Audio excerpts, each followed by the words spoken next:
Urujijo rwari rwose, bose uko bari bane bahagaze kuri uwo musozi bareba hakurya aho umujyi uri kure yabo. Ntabwo Rwema na Mugisha basobanukiwe, ubundi amaso bayahanga Tuyizere wari utuje nawe ari kwitegereza Muhoza ndetse na Sano. Tuyizere yasobanukiwe ko ibitero atari amazu ahubwo ari ubumenyi, ubundi asaba Rwema na Mugisha ko baba bagiye hirya gatoya akaganiriza abagore babo. Rwema yarekuye akaboko k'umugore we arangije atera intambwe atabishaka, gusa yumvira icyo umuganga asabye. Sano na Rwema bari bamaze kuba inshuti atari uko babishaka, ahubwo ibyago nibyo byari biri gupfundikira umurongo ubahuje. Tuyizere yegereye abo bagore bombi, yari ari gukoresha ubwenge bwe bwose ashaka gufindura iby'ubwo burwayi bw'abo bagore barwaye. Muhoza ntabwo yari amuzi, Tuyizere yagombaga kumwibwira maze abasobanurira ikimugenza. Muhoza akanira kora ati umbabarire njye sindi umusazi. Tuyizere arangije abanza kwiyumvira, ubundi amusobanurira ko uburwayi bwo mu mutwe atari ugusara ahubwo ko bubamo ibyiciro byinshi bitandukanye.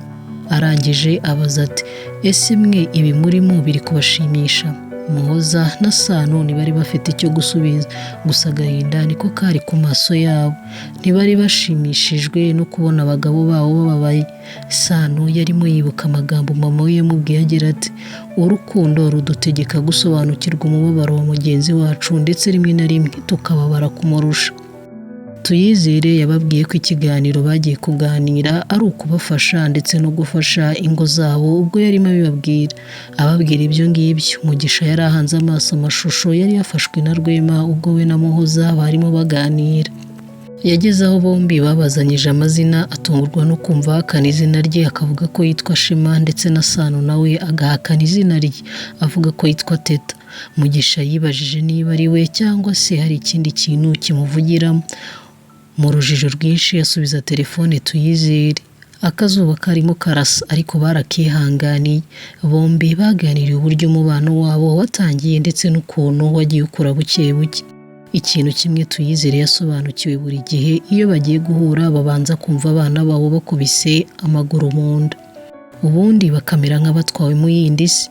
Ibikurikiraho ntabwo nabo bajya babisobanukirwa, byababereye urujijo gusa. Tuyizere agerageje guhuza ibimenyetso ababajije Muhoza ati ese utwita umuhungu cyangwa utwita umukobwa? Muhoza ati mwita impanga z'abahungu. Icyo kibazo akibaza na Sano. Sano ati njye ntwita umukobwa. Tuyizere ati none se mwabise amazina? Bombi barahakana. Sano na Muhoza ntabwo bumvaga impamvu y'ibyo bibazo, ariko kandi Tuyizere nawe ntiyari azi ikiri kumuyobora. Byari bisa nk'ubusazi kwibwira ko ibiri kuba kuri Sano na Mugisha biri guterwa n'abana batwite, ariko ibiganiro baganiraga byashimangiraga ko atari bo baba bari kwikoresha. Tuyizere yanditse ibyo akeka mu gakarine kiwe, ubundi bose bamanuka uwo musozi. Buri mugabo yari afashe umugore we mu kiganza cye amurinda kugwa. Buri ntambwe yose Tuyizere yateye yarimo yibaza niba ibyo bitekerezo bari gukeka ari byo.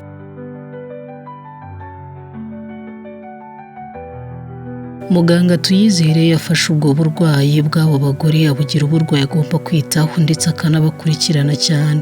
Tuyizere yashyize ku ruhande ibindi byose nuko abitaho. Rimwe na rimwe babaga bari imbere ye, abana bakongera gutera imigeri mu nda zabo, ubundi bagatwarwa kure bakaganira ikiganiro cy'urukundo cyuzuye urukumbuzi. Ibiganza bya Tuyizere byanditse byinshi ndetse na telefone ifata amajwi n'amashusho menshi cyane. Buri gihe uko Muhoza na Sano bagarukaga ibuntu, Tuyizere yabumvishaga ibiganiro baganiriye. Hari n'ubwo banyuzagamo Sano akabwira Tuyizere ati Shema wanjyanye ahantu ukunda. Ubwo bagafata inzira, Tuyizere nawe abari inyuma bagasohokera ahantu heza bakongera bakaganira. Buri munota wose w'amanywa Tuyizere yabaga ari kumwe nabo. Nyuma y'ukwezi kose abigaho, yafashe umwanya ari wenyine asobanura ibyari bisobanye, ubundi atumizaho Rwema ndetse na Mugisha ndetse n'abagore babo baricara. Rwema na Mugisha bo bari bafite amatsiko yo kumva icyo umuganga ababwira. Bamaze umwanya bategereje ijambo rya Tuyizere, wabarebanaga urujijo rwinshi ari kwibaza uburyo aramena guceceka kwe ubundi akagira ijambo avuga. Tuyizere yikije imitima, arambura impapuro zariho buri kimwe cyose cyabereye imbere y'amaso ye. Muri icyo gihe cy'ukwezi, mu gihe yari amaze avura abantu uburwayi bwo mu mutwe, bwari bwo bwa mbere ahuye n'uburwayi nk'ubwo.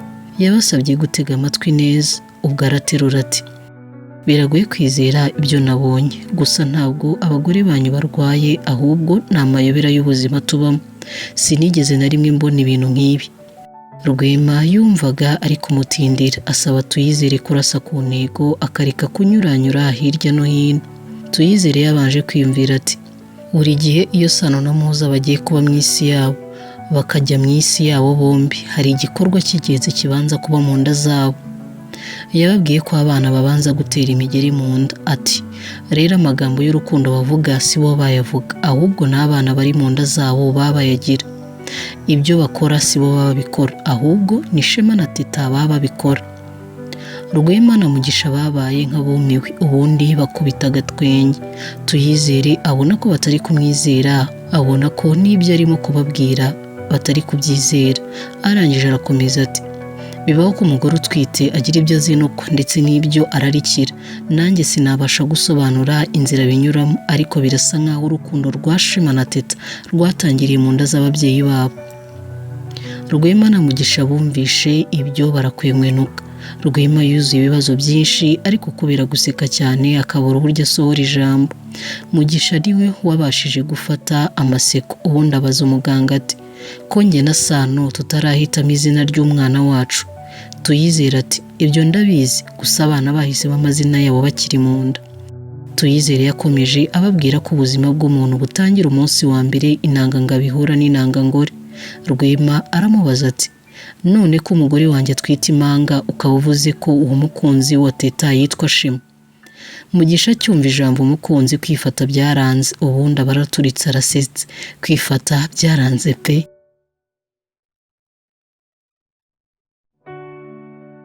Amasaha ya Rwema yarageze, ubundi asezera ku mugore we amusaba kumwihanganira aragenda.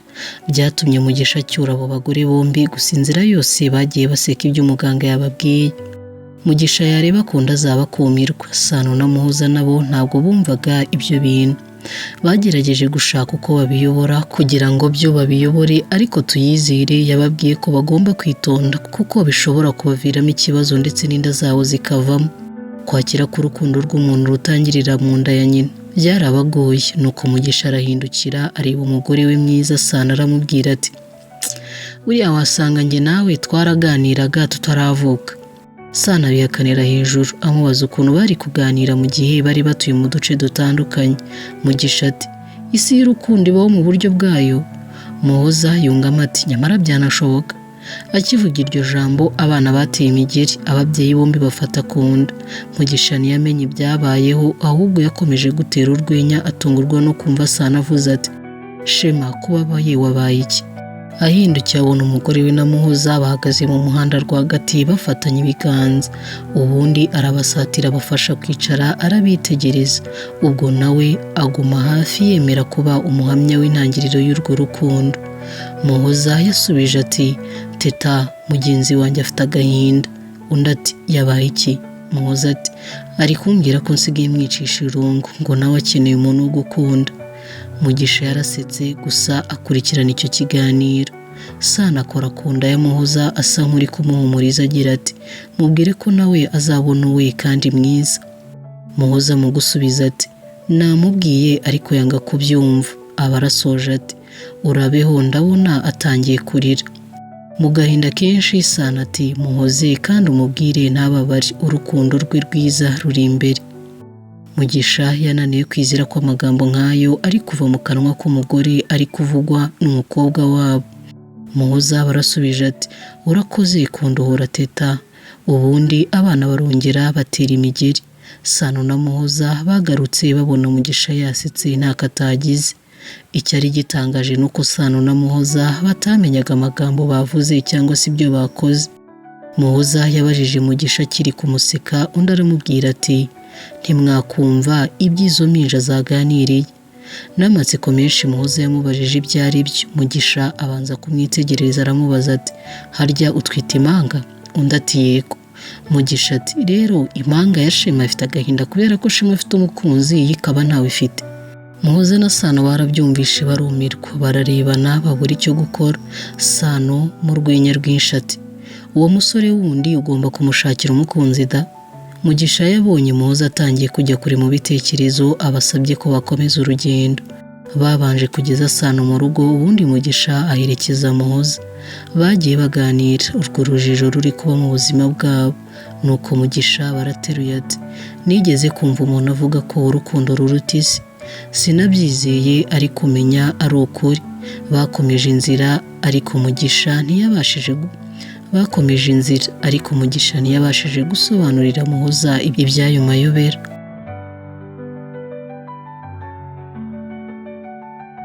Bageze mu rugo kwa Rwema, Muhoza ashimira Umugisha kuba yamuherekeje ndetse no kuba yamumaze irungu ubwo bari mu nzira. Muhoza yingingiye Mugisha ko yakwicara akamuha icyo kunywa ariko arabyanga, amubwira ko atamusuzuguye ahubwo agomba kujya kureba umugore we. Muhoza yarebaga ukuntu inzu ari nini, irungu rikamusatira. Mugisha ataragendaga, gusa nta yandi mahitamo yari afite, yaramuretse aragenda. Muhoza yicaye iwe yikora ku nda, yumvaga ashaka kuganira n'abana bari mu nda ye kugira ababaze impamvu barimo kumuhereza ibihe bigoye, ndetse yari afite amatsiko yo kumenya uburyo umukobwa wahogoje umuhungu we asa. Yumvaga afite ibibazo byinshi byo kubaza abo bana igihe bazaba baravutse. Yifuzaga ko nawe yagira ubushobozi nk'ubwa Teta, ubundi akabasha kuganira n'abo bana be. Yibutse ko Mugisha yamubwiye ko umwe mu bahungu be afite agahinda ko kubona mugenzi we afite umukunzi kandi we atamufite. Yaramwenyuye aba arivugishije ati, ese ibintu by'urukundo mwahuriye he nabyo mwabana mwe? Yashatse uko yasobanukirwa iby'ubwo buzima bwo mu nda ye, ariko ntawe yari afite yabaza. Nk'umubyeyi yashoboraga gukora uko ashoboye kose kugira ngo ashimishe abana be.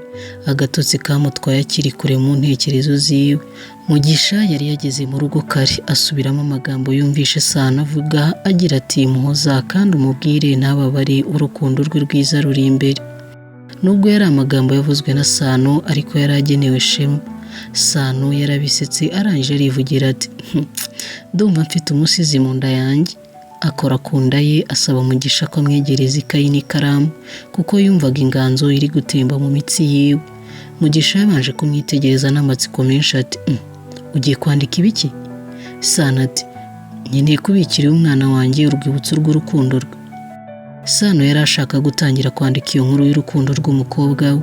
Yibwiraga ko wenda iyo ababyeyi be bandika ibyamubaga akiri mutoya cyangwa se akiri mu nda, ubu nawe aba azi inkuru ziwe za kera. Ubwo Mugisha yamushikirizaga ikaramu ndetse n'ikayi, Sano yaramushimiye, ubundi afata ikayi ugatangira kwandika. Mugisha yari amaze kumenyera ko uyu mugore we agiye mu nganzo yagombaga kumwitaho, akamutekera ndetse n'indi mirimo akaba ari we uyikora. Sano yarambuye ikaramu ku rupapuro. Impumuro y'ibyo kurya ntiyamubereye imbogamizi, ahubwo inganzo yiwe yarakuze cyane. Mu busizi buhebuje ntiyabashije kubona amagambo y'Ikinyarwanda ngo abashe kubona ko asobanurira umwana wiwe wari kuzaza, ubundi agasoma ubuzima yabayeho mbere y'uko ageze ibirenge byiwe muri iyi si.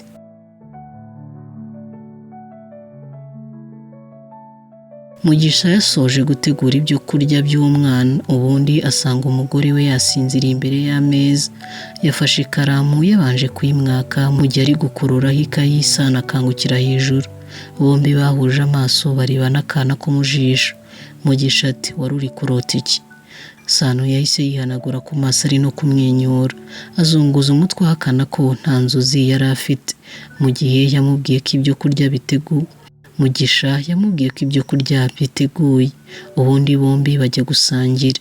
Ibihe byabo bombi babaga ari ibihe byiza byuzuye umunezero, gusa buri kanya Mugisha yikangaga ko umugore we ashobora kumusiga muri iyo si akajya mu isi y'impinja. Mugisha yabanje kumutamika, ubundi aramubwira ati, n'ubu sindizera ibyo Tuyizere yatubwiye.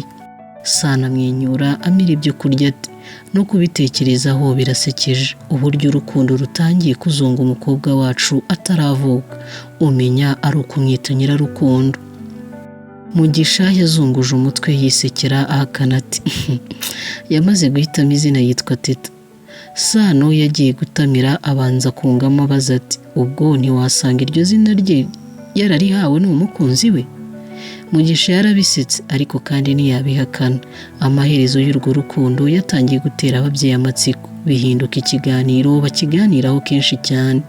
Rwema na Muhoza nabo bibazaga ukuntu impanga zabo zatangiye kumenya ubwiza bw'abakobwa zikiri mu nda ya nyina.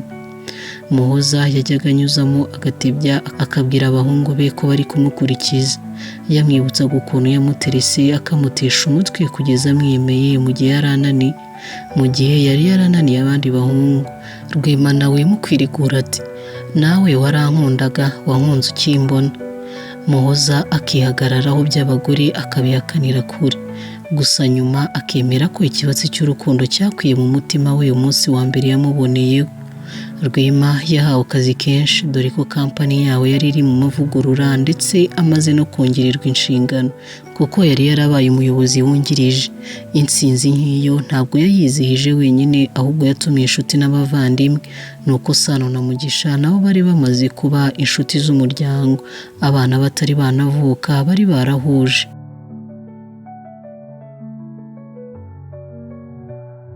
Rwema yasoje ijambo ryiwe ashimira umugore we Muhoza. Byabaye ihame mu buzima bw'abantu ko bigoye ko umugabo gutera imbere atari kumwe n'urubavu rwiwe, ndetse akenshi amahitamo tugira y'umuntu tuzabana nawe ubuzima bwacu bwose niyo ayobora intambwe z'ubuzima bwacu. Ni ibyifuzo byacu ko twese twahirwa n'urwo rugendo, niyo mpamvu uhiriwe n'ayo mahitamo yitwa umunyamahirwe, naho ubuzima bwamushaririye awe yiyogokeka akahasanga inseko. Biba ari ibyago iyo nyuma y'ibyuya tubira buri munsi isi iduhangayikishije umunsi wacu tuwusoreza mu rugo rutarimo umutuzo. Amashyi y'urufaya yahawe umugore wa Rwema, ubundi abitabiriye umuhango bakomeza basangira ndetse baganira. Ubuhanga bwa Rwema mu kazi byabaye icyita rusange mu biganiro byaganiriwe iryo joro. Uko abantu bakomeje kunyuranyuranuramo, Muhoza yisanze iruhande rwa Mugisha. Hari haciyemo iminsi mike batabonana kuko Rwema na Mugisha bari baramaze kwakira ko hari igihe abagore babo bagomba guhura atari ku bushake bwabo, ahubwo ari icyinda batwite ziri kubategeka. Mugisha yabanje kumwitegereza aba aramubajije ati ubu senda kwitangwa iki?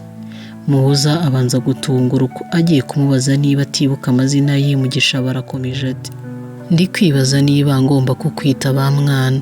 Bombi baramwenyuye bamwenyurira rimwe. Mugisha anyuza mu mwenge wo guceceka kwabo ati hari haciyemo iminsi. Mugisha azunguza umutwe ati ubu wamburiye hehe? Akomeza amubaza ati wari no kuza kutureba mu rugo? Muhoza ati naraje nsanga nturiyo ahubwo masanga umugore wawe. Mugisha ati ntacyo nguhaye karibu kandi uzagaruke. Muhoza yemeye ubutumire ndetse Mugisha nawe amusezeranya ko azamwitaho. Muhoza ntiyaripfanye, yahise abwira Sano ko yamumuratiye ko azi guteka cyane. Mugisha yamusabye kudakabya nuko bombi baraganira bishyira kera. Abantu nabo bataha urusororongo kugeza ubwo n'umuyobozi wa Rwema nawe yageze aho arataha. Sano na Muhoza bisanze ari bo bonyine bari basigaye bawubanye ndetse baramaze kuba inshuti z'akadasohoka. Bombi baraherekezanyaga bakajya kwipimisha kwa muganga, baganira ibyabo ariko kandi n'abana bari mu nda zabo nabo bakaganira. Iryo joro ryongeye kuba ijoro ryo gusangira hagati ya Rwema na Mugisha.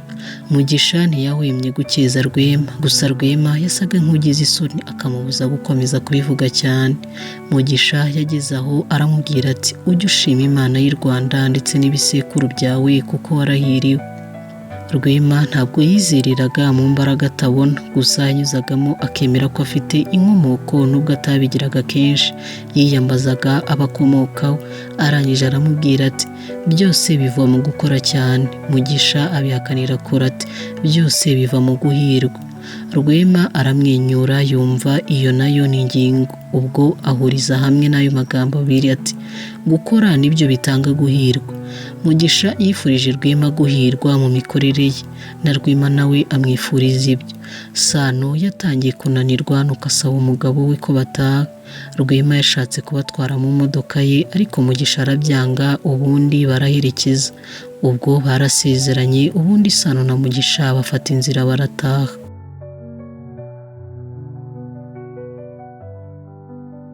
Guhura kwacu n'abantu ntabwo tubihitamo ndetse akenshi twisanga byabaye, hari ubwo biba nk'impanuka cyangwa se twe tukabigiramo uruhare. Icyo tumenya ni intangiriro ariko ntitumenya ukuntu umubano wacu n'abo duhuye nabo uzakomeza.